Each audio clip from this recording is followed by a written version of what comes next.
Okay, good viewers. Well, I'm gonna get this time switch all wired up correctly, so I can use it just standalone, wired up as this and here would be on the one. So I just have one supply cord. So what I do is have the active going in, jump that to there, and have that, or have this wire here from the light bulb in a neutral.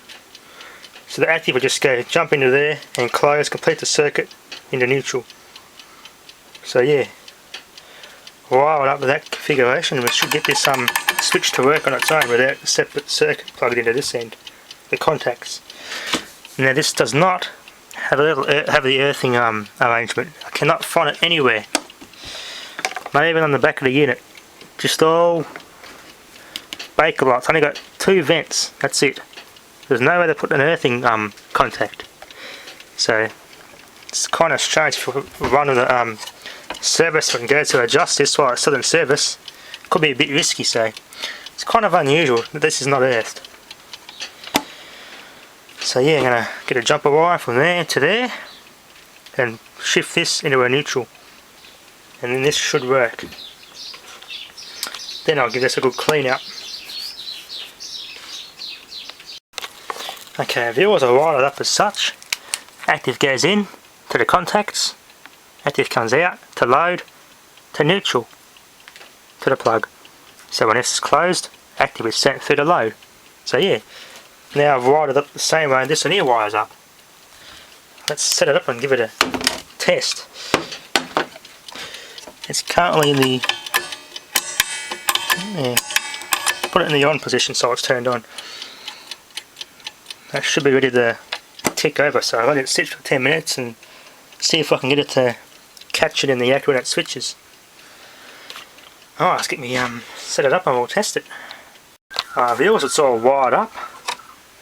Carefully touch this contact. Yeah, there we go, it works. Beautiful. Now, that's that little indicator wheel up there. So it's on the spot on the 50. So it's 50-minute mark, that is. There's no indicator wheel for the motor on this, though, not even down here. So it doesn't have one.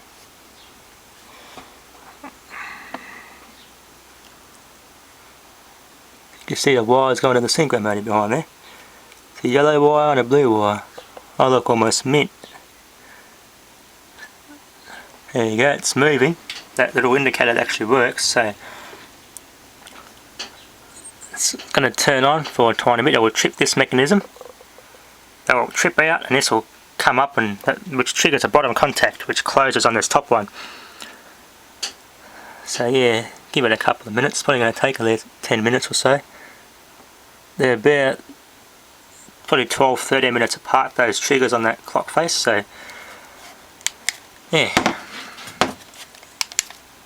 51. There you go, let's move forward a minute. It's working, that's good. At least I know it works. Let's close that.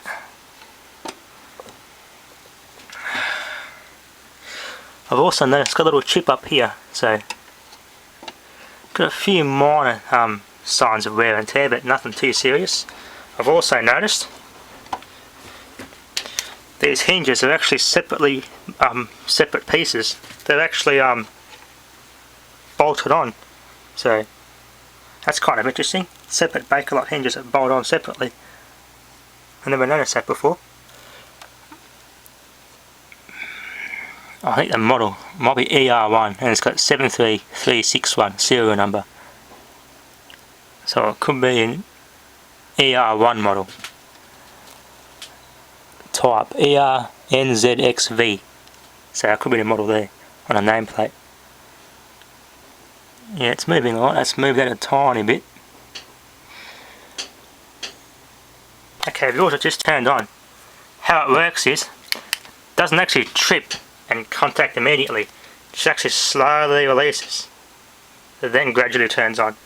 So yeah, it's on 58 minutes on that little wheel there, little indicator. You see, it's just pushed it enough, and the light is on.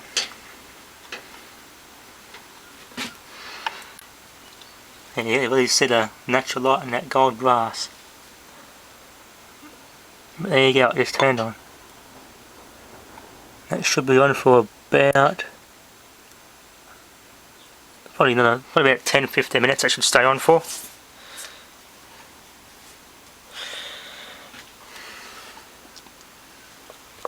There you go. It works. I'll let it go for a bit and see if I can catch it turning off. I won't film the whole process, it's just going to take too long, so let it sit for about 5-10 minutes, and when I think it's hot I'll get the camera out and film it turning off. Then we'll clean it.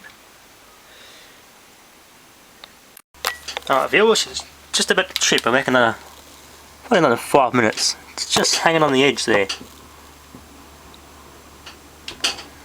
21, let's see, 22 minutes on the hour, that little wheel up there is indicating. So, turns out this thing was set for half an hour. So let that trip and that light will turn off.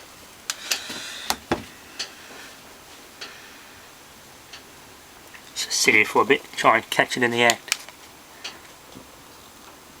Almost there.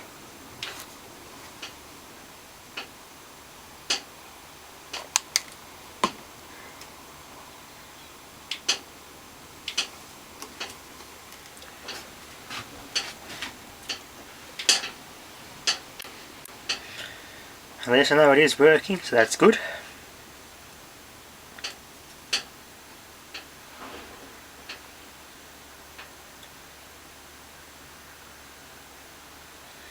It's one of the quietest time switches I've ever come across. Can't even hear the motor turning the gears, it's so smooth running. Almost like it's not working at all, it's that quiet. The only way you're going to know it's working if you look at this wheel. And it slowly turns. So, I'm surprised at how quiet this thing actually runs. So 15 amps would have been used for probably the lighting circuits, so fluorescent lights and inductive ballasts, all that sort of stuff.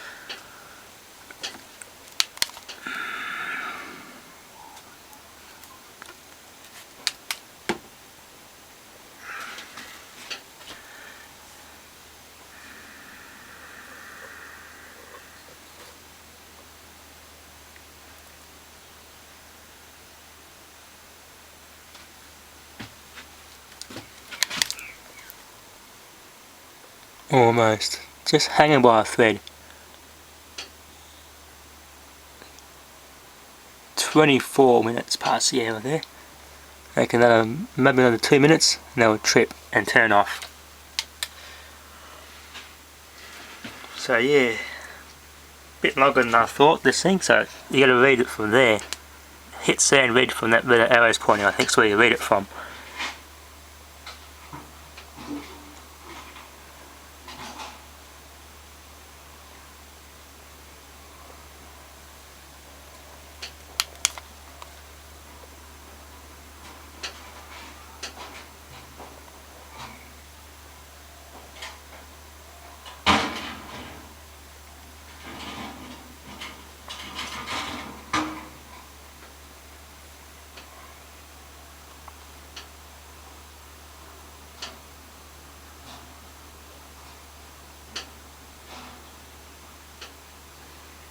Almost.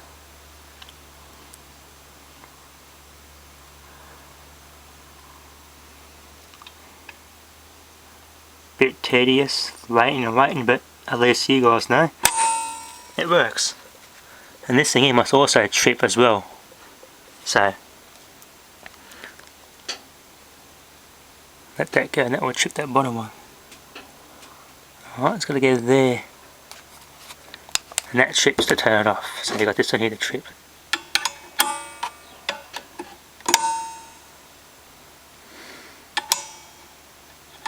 It's got a little bit more to go yet, at the trip, so a bit different to what I thought this mechanism, but at least I know it works. So time for a clean. Alright, we also figured out how it works. It goes around once, trips the out mechanism, and that turns it on. And it goes around once again, so these are each set for time, say once in the night and once a day, so you don't have them too close together. So it does a second lap, and this other one will come and trip that. Then when this out trigger comes around at the right time, I'll push this down and push that back up, and that locks in, and then it's turned off. So yeah. Alright, now I get how it works. I'll give it a good clean. Give it a good shine.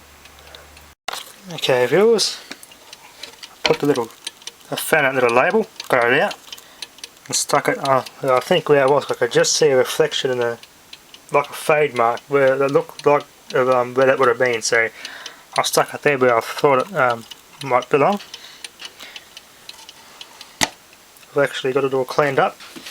Just rag with some water and just buffed it out and polished it. Shines up alright. I've got some of the paint off here. Cleaned up most of the dirt out of this. Looks much better now.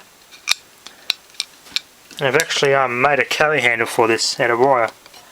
Very difficult because it's very hard high tensile wire. Very hard to bend into shape. So that was very hard to do. So when I got it, there you go. So I had to put that on carefully without damaging anything. But yeah, after more looking, I cannot find where the earth goes. It just does not have an earth. So, kind of strange. I might glue that crack up too. It's got a little tiny bit of a crack there after glue that up. Another thing I noticed, they never sawed the conduit cord or cable entry. They left it untouched, so that was good. Cables are about threaded back into the wall here, so it's good thing this is all untouched. The only problem is that little crack.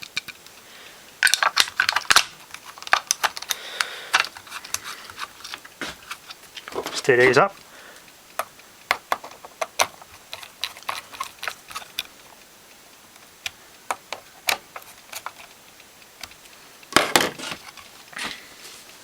Glass could do it a bit more hard polishing. Bit of muck on the inside, I'll clean it off. Also notice there's actually metal pins moulded into the Bakelite that clip this glass on, so this glass hasn't actually got the Bakelite moulded clips, it's actually got metal clips with the spring clips hold it in, so that's good.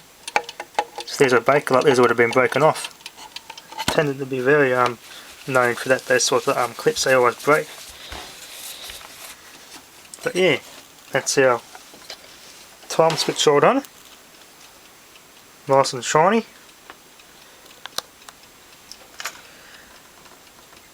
So yeah, thanks for watching.